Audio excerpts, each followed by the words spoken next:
Last week, someone sent me this video and it covers a lot of the things that schools do not teach you about money in class. But here's the thing. I was a 7th grade math teacher and now I am a financial planner. I've managed over $140 million. So who else to tell you exactly what things in this video make sense and which ones don't? And the last one I absolutely disagree with. So let's go ahead and break it down. So what is right in this video, what is wrong, and what are some of the solutions and things that you can do to either A, relearn these, prevent these, or add these into your personal financial plan.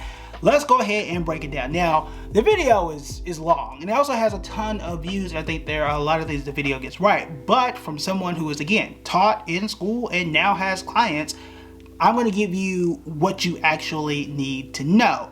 Now, first thing in the video is it talks about the fact that your savings rate is more important than your income.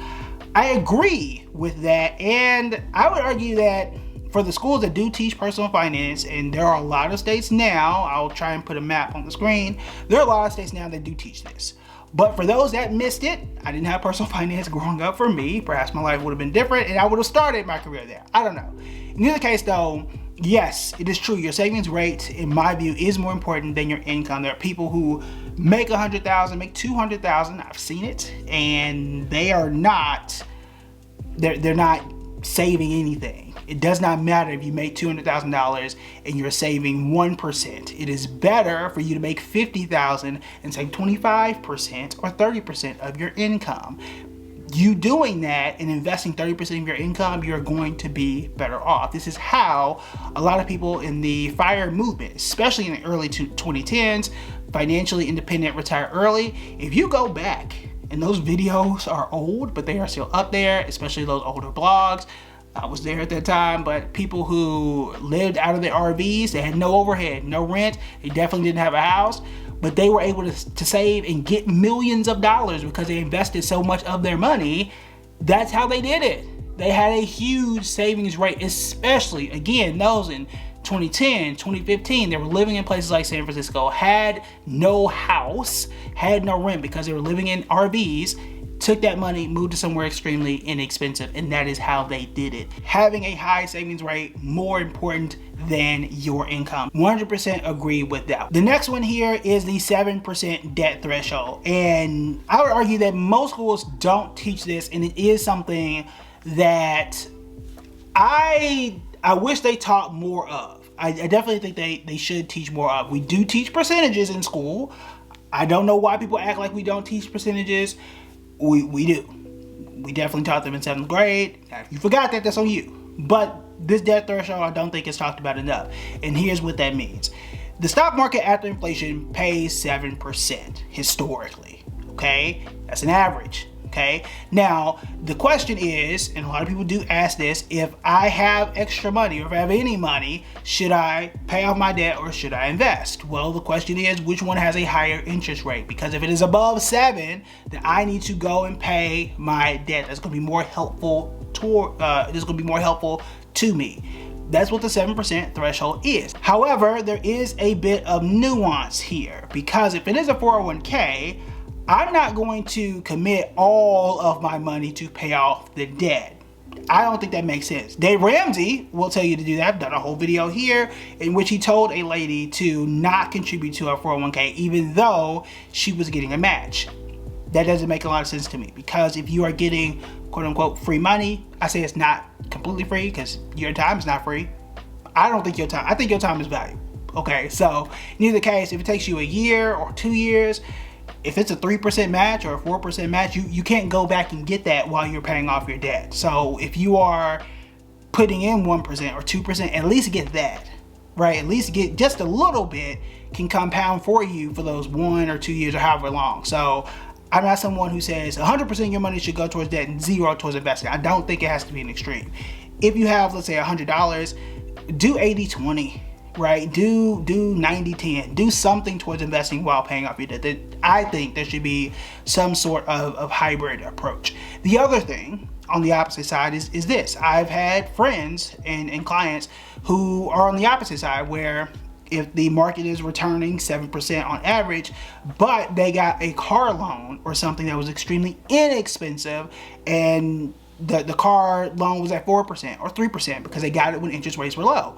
Did it make sense for them to pay off the car quickly? Or even my mortgage is at like 2.9%. Does it make sense for me to make extra payments and pay off my mortgage quickly? Or does it make sense for me to continue to invest?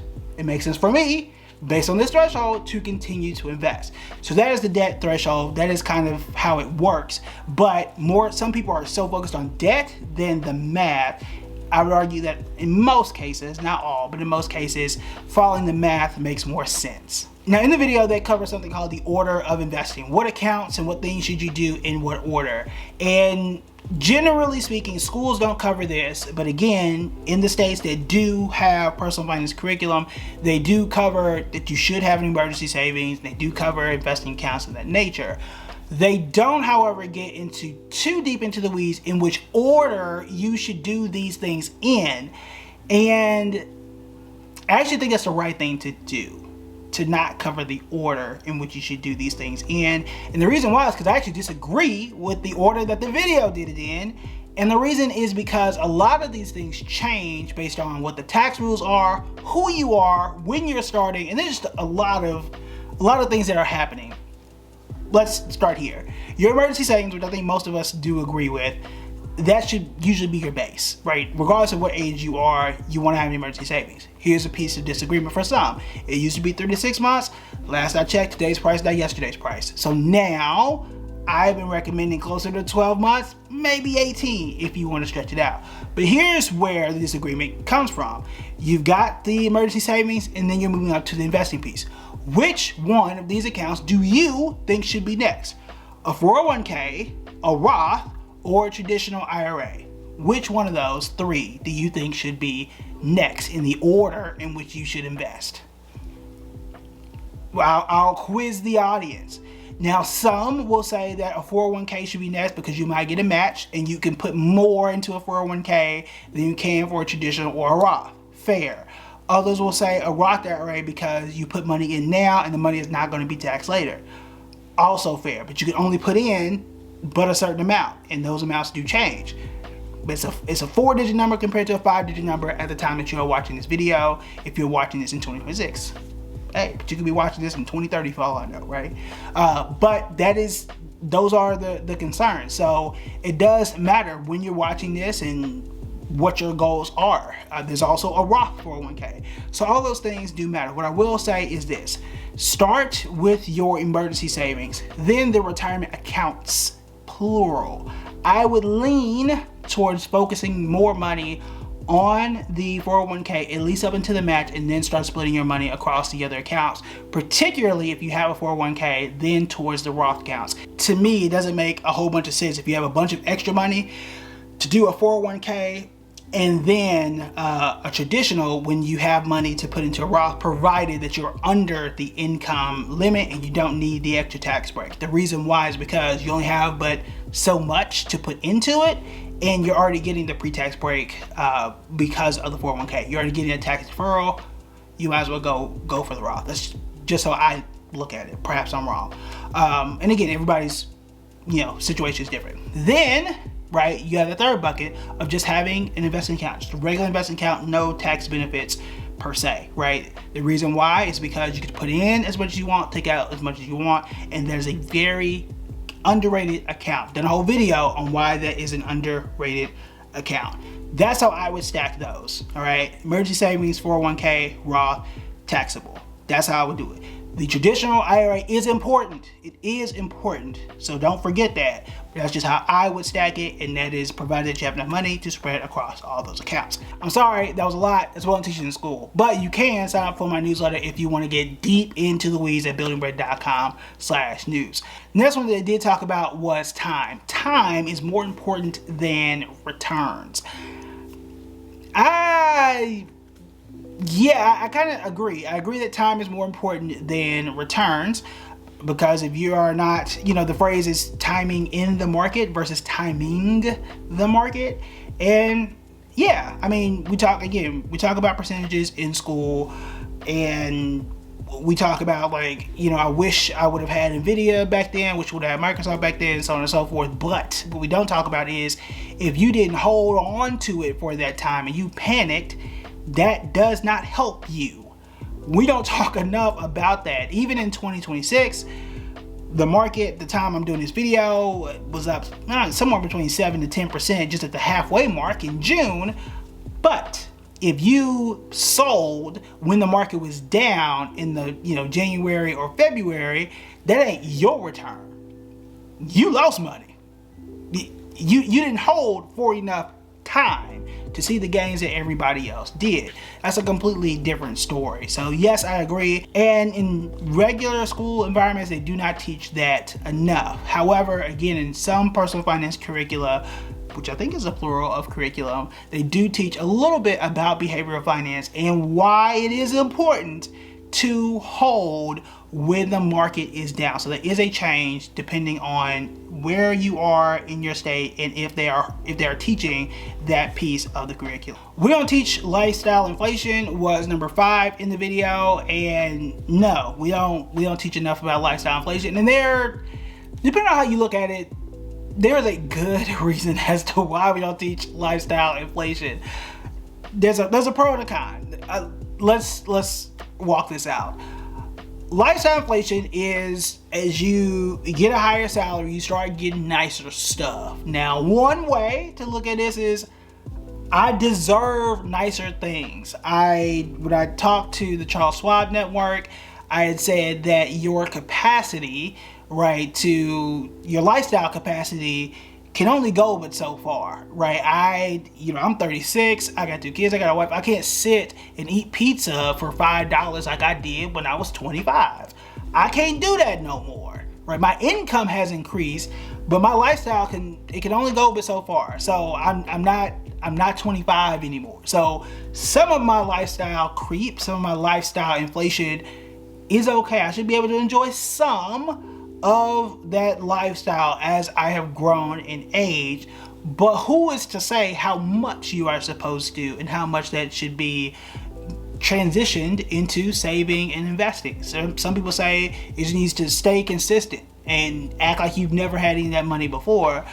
I actually disagree with that, and this is why they don't teach it in school, because some people say, who are you to say that you shouldn't? Other people say rather, well, I think it's, you should live like a hermit the rest of your life and save all that money and be super rich. I only got so many years left on earth, right? So it really depends. What I would say though is you should have a percentage that you are investing. I mentioned that earlier in the video. Get as close to 15% as you can, just as a baseline. And as you grow, if you start at $50,000, it's still 15%. You get to 100,000, it's still 15%, but that money continues to expand. And as your lifestyle grows, as long as you keep that 15%, you are automatically going to be investing more. That is something that is going to be more helpful to you. But the reason why they don't teach it in that way is because that is more of a personal thing in terms of what lifestyle creep is and what the value of that is.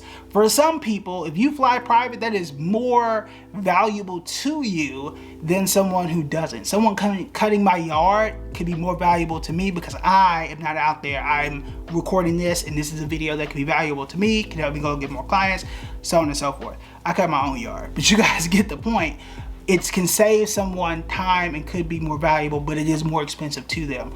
But who's to say what is lifestyle inflation and what is worth it and what is not? So that's something that you might not want teaching to you or to your kids versus, someone who does it, because you don't know what those values are going to be down the line. This one was the most controversial to me, and it is: money is a behavior, it is not knowledge. I absolutely disagree. It is both. We have behavioral economics, so yes, it is behavior, but money absolutely is knowledge. You have to know what to invest in and what not to invest in. We talk on this channel about what stocks make sense, and we've also talked on this channel about what things you might want to avoid. We're getting close to the time in which Trump accounts are going to be launched. There is knowledge that you might want to know when it comes to taxation for your kids. That's not behavior, because you are investing or intending to invest for your kids, but the knowledge is this: if you choose a Trump account based on the rules that are today, there is another account option that is better from a tax perspective. That is knowledge. That's not behavior.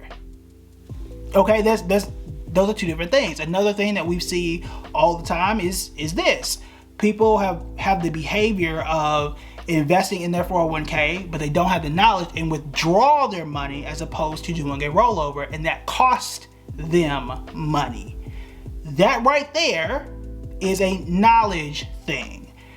So yeah, it's not just behavior, it is knowledge too. So it is both of those things together. So I strongly disagree with that. And do schools teach it?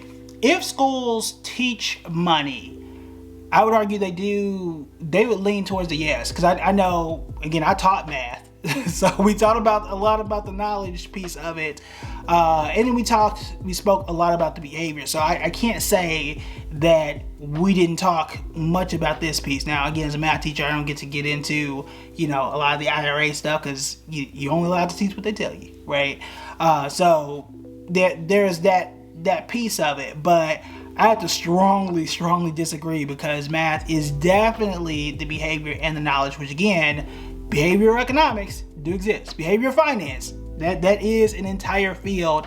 And when you look at some of the curriculum in certain states, they have a whole unit on behavioral economics. That is a thing. I've even considered, there's a course I've considered taking in the last 2 weeks on behavioral advice for advisors to help other people on behavioral finance. So it is a complete thing from a knowledge perspective and a behavior perspective. So gotta disagree, it is both, and that is the way that I am looking at it. If you want to learn more about personal finance and everything in between, then these are the videos that you want to check out next.